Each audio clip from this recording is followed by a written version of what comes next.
জলবায়ু পরিবর্তনের প্রভাব ও শিকারীদের দৌরাত্ম্যে সুন্দরবনে কমেছে বন্যপ্রাণীর সংখ্যা। জেলে ও মহিয়ালদের আতঙ্ক বনদস্যুরা। এরই পরিপ্রেক্ষিতে বন বিভাগ ও কোস্টগার্ড তৎপরতা জোরদার করেছে।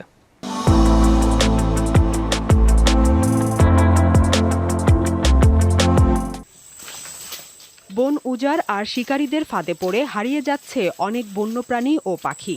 সুন্দরবন সহ বিভিন্ন জায়গায় বেড়েছে শিকারী ও দস্যুদের দাপট। এ অবস্থায় বন ও বন্যপ্রাণী রক্ষা অধ্যাদেশ 2025 জারি করে সরকার। এর মধ্যে 207 প্রজাতির বন্যপ্রাণী ও 100 ধরনের উদ্ভিদকে সুরক্ষার আওতায় আনা হয়েছে।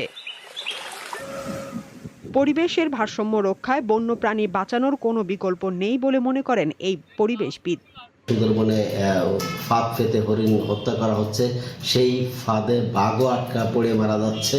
এছাড়া সুন্দরবনের খালে বিষ দিয়ে মাছ মারা হচ্ছে এবং নিষিদ্ধ যে সকল মাছ ধরা নিষিদ্ধ সে সকল মাছ আমরা দেখছি যে সুন্দরবনের আশেপাশে বাজারে বিক্রি হয়, বিশেষ করে যেগুলো সংকটাপন্ন বা বিলুপ্ত প্রায় যে সকল বন্যপ্রাণী সেগুলো অহরহ বাজারে বিক্রি করা হচ্ছে।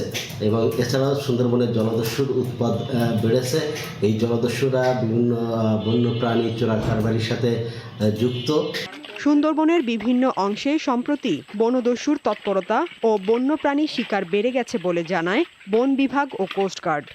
যখন ডাকাত বেড়ে যায় সুন্দরবনে, তখনও কিন্তু হরিণ শিকার বেড়ে যায় এবং অতীতের রেকর্ড অনুযায়ী কিন্তু দেখা গেছে যে বাঘ শিকারেরও কিন্তু ঘটনা ঘটেছে। ডাকাত যখন বেশি ছিল তখন বাঘও কিন্তু অনেক নিধন হয়েছে। সবগুলো সংস্থা মিলে যদি না কাজ করে একসঙ্গে, তাহলে কিন্তু এই ডাকাত কিন্তু নির্মূল করা সত্যিই কঠিন হয়ে গেছে। সুন্দরবনে নিরাপত্তার বৃদ্ধির জন্য আমরা কিন্তু ড্রোন সার্ভেলেন্স এবং রাত্রিকালীন যে আয়ার ড্রোন যেগুলো আছে সেগুলো আমরা কিন্তু ইনকর্পোরেট করেছি আমাদের ইনভেন্টরি।